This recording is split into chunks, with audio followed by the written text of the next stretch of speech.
crispy, garlicky, wholesome, pluckingly good chicken Kiev.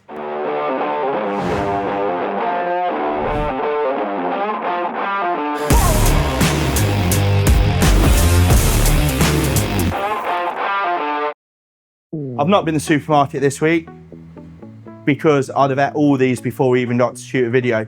We're taking on a little classic, like from back in the day, 90s, the naughty little chicken Kiev. We're showing you how we put a Kiev together, not the one from the menu, but we will follow these processes. This is to do at home, really easy, really simple. Again, I'm gonna show you also, or let you know also, what you can do with the leftover stuff, so we're not wasting anything. So earlier today, I stripped a chicken supreme off of a corn-fed chicken. You guys can go to the supermarket, we can go to your butcher's preferably, because it'll be a better quality chicken. So I'm gonna get that out now. One chicken breast or supreme, because it's got the wing on. So all we are gonna do, really simple, just gonna cut down there. You can ask your butcher to do that, it's literally because I've took it off the whole bird. Gonna take the skin off as well, which is really simple. Just literally hold your knife there, or don't even need a knife, and just pull. So you can use the chicken skin up. I like it as a little snack, it's really good alternate to crackling. Crisp it up in the oven or the air fryer. So chicken wings again, we can cut them off. You can give them your pets, you can give them your kids, you can have them. Really simple. So again, no wastage. That's just gonna go back into my fridge. Out of the way.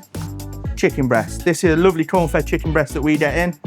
You guys, if you can, get organic, get corn-fed, better quality. If you can't, it's not the end of the world. Understand that everyone's on a budget. It's absolutely fine. Got the goujon down here. So there's just a little goujon, fillet, tenders. It's all the same thing. There's a little seam that we're just gonna take off down here. As simple as that. There's our goujon, and then we're left with a lovely chicken breast. So all we're gonna do now is, again, you can see this seam, just gonna cut down there, and then we're gonna open up a little pocket into the chicken breast. So just take your time with this. Obviously, we don't want to poke through the other end because our butter's just gonna spill out everywhere when we cook it. So we're just gonna slowly just go down, a little bit more, just to create a little opening. So this is where our butter's gonna go. Into here. So that's all open. We've got a little cavity here, a little cavity there. Our little friend here, what we're gonna do with this, get a bit bigger of a knife. A heavier knife would have been better, but we'll just smack it out a little bit. So all we're gonna do with this is gonna be our little lid. So once we've piped the butter, once we've made the butter, that's just gonna sit on there. It's gonna seal it all up, lovely. So this is just gonna go into the fridge. It's really warm in here today. So I've made some butter earlier today because it's so hot in here, I wouldn't be able to use it for the Kiev. It just splashed out everywhere when I panade it. So I just need a little bowl, and voila. So literally add some butter, softening out. You guys, you could use the stuff in your butter dish at home. Take it out of the fridge, obviously you're not gonna be able to use it if it's rock hard. So good spoonful of butter, or Maurice full. I've got some leftover blitzed up chives that we use for our chive emulsion, so I'm gonna add that just to make it green. Looks pretty cool. If your kids, if you don't like any herbs, or kids get funny with green stuff in their food for whatever reason, don't put it in, you don't have to. I'm just putting it in because we've got byproducts from something else, so I might as well use it up. So we're just gonna mix that and incorporate that into our butter. You can use salted, unsalted butter, it doesn't matter at all. Next stage, we're gonna get a couple of garlic cloves. I'm gonna crush these down into a puree because that's what we do. If you're at home, get the puree from the supermarket, it's so fast. It's all about being fast, being efficient. People haven't got the time now. No one's got the time, or seem to have the time, to be able to spend all day cooking. So we need to make it as fast, efficient, cheap as we can. So I'm just literally just gonna turn this into a paste. You can add a little bit of salt, it helps it grind down, but I don't mind the bits of garlic, to be honest with you. Again, if you like it garlicky, add it. Garlic's so good for you. So that's going into the butter. If you don't want it too garlicky, if it's a first date dinner or anything like that, don't add too much. You might not get a snod at the end of the day.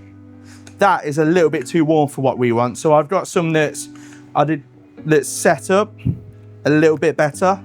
So I'll go get that. So this butter is exactly the same as this butter. Just left this in the restaurant for 20 minutes, half an hour, because it's a little bit cooler in the restaurant than it is in the red hot kitchen. Why I put it in a piping bag, that is just habit. Don't have to do this at home. It makes no difference. This is just a habit. Because I'm at work, it's like work mode, but we don't have to do it like this. I'm going to show you to do it with a piping bag, but really you don't have to. It's not the end of the world. So I'm going to get my chicken out. So we're going to remove that little fillet. We've got a cavity, like I said earlier. If you was doing this at home and you didn't have it in a piping bag, you literally spoon it in. It's not going to make any difference at all. So now we're just going to put this in, pipe it in, want a good amount of butter. Because like the Bernard Matthew ones that are absolute filth, we probably will lose a little bit. It's inevitable, it does come out in the fryer when it warms up. So we're just gonna put our little fillet back on top of there. And then we're just gonna leave that in the fridge to set up for a little minute. Want that butter to harden, so then when we pan it, it's not gonna fall apart. We're not gonna end up in an absolute mess. Right, so we've set up the chicken, well, we've set up the butter essentially in the fridge for 20 minutes.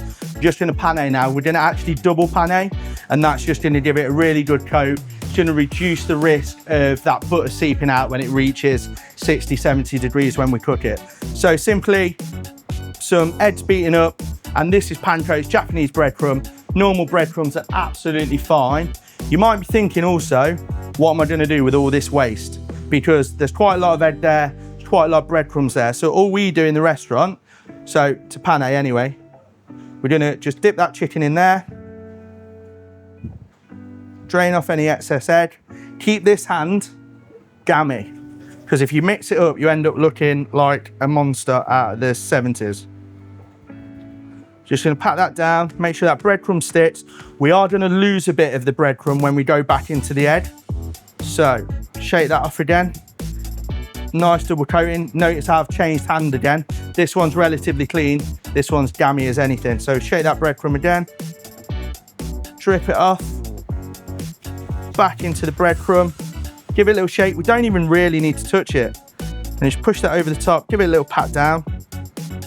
And what we're going to do is, again, just going to back to the fridge, 10 or 15 minutes. Just let that set up. So there we have our double panade chicken breast. Obviously, it's grown a hell of a lot in size because of the double coating of bread and the double coating of egg that was put on there. I've not seasoned the breadcrumbs. I've not seasoned the eggs. I've literally just beat them up and got that out of a packet. So simple. So I'm gonna put that, let it rest up again. So just a quick note, obviously, we're in a restaurant environment, so we're gonna use this. We're gonna pan loads of stuff today anyway. But if you're at home and you're worrying, what can I do with, you know, if there's 4 eggs there, what bloody hell am I gonna do with that? It's such a waste. It's gonna have to go in the bin. Same as the breadcrumbs. What can we do with that? Good thing that I do, or we do at home or anything like that, or even in the restaurant, if we've not had breakfast and we've got some pan left and we're not due to pan anything, I'll make you some scrambled egg and we'll have it as staff breakfast. So you can do that at home. That'll keep in your fridge for a day, 2 days. Just add a little bit of milk to it in a pan with some butter, scramble it up for the kids on toast. Absolutely great.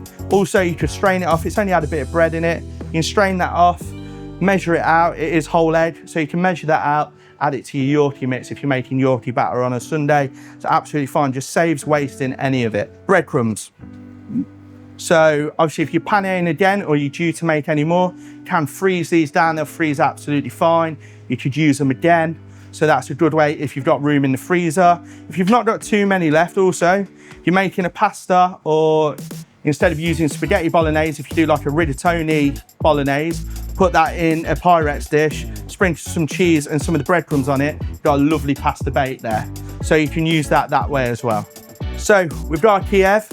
We're about to cook this now. I've got our fryer set on 190. I'm gonna deep fry that until it gets a nice golden brown, 5 or 6 minutes. And then, I don't know if you can see, but the oven set to 180. We're gonna put that back in there for 8 to 9 minutes, just to cook it off. I don't want it to get too much of a dark color and take on the bitterness. Another way of cooking this as well, if you've not got a deep fat fryer, because a lot of people have got rid of fryers now, we can set up a pan on the stove I don't know if you guys got probes at home, you can probe it to 180, shallow fry at one side, turn it over, shallow fry at the other side. Just make sure it's nice and golden, 12 to 15 minutes. Again, you can do it till it's golden, place it in the oven until it's fully cooked, 10 to 15 minutes. Or also, I've not got an air fryer, but I have done a little bit of Googling, and it does say for a homemade chicken Kiev, you can put it in the air fryer, I think it said 180. I don't know what the settings are on that, for 20 to 25 minutes. So the way we're gonna do it is a little bit quicker than an air fryer, but I guess it's a little bit more faff. So whichever version of cooking suits you guys, just stick to it. If you've got a little thermometer for your cooking at home, I don't know if you have, they're a really good piece of kit to have. And then your end result should look like this. So we've just got her out of the oven. Obviously, I've let it cool down. That's why the tray's a bit cooler. For me now, a little bit of salt over the top. So we're just gonna season that with a nice little bit of rock salt. If you're conscious about how much salt you're consuming, don't do it. So, look at that. Nice garlic ooziness. That is a Kiev. Chicken's still nice and juicy. Oh yeah. Bernard Matthews, I'm coming for you. Beautiful, succulent, nice and garlicky, seasoned nice, crispy. What more do you want from a bit of chicken? Remember guys, give us a like, give us a subscribe, whack the little notification bell, look out for more videos. Again, comment anything. You can change this up if you want. Let us know what you do to yours. If you do it any differently, if you add anything else to it, let us know. If you'd like to see any different videos, just drop it in the comments. Thank you.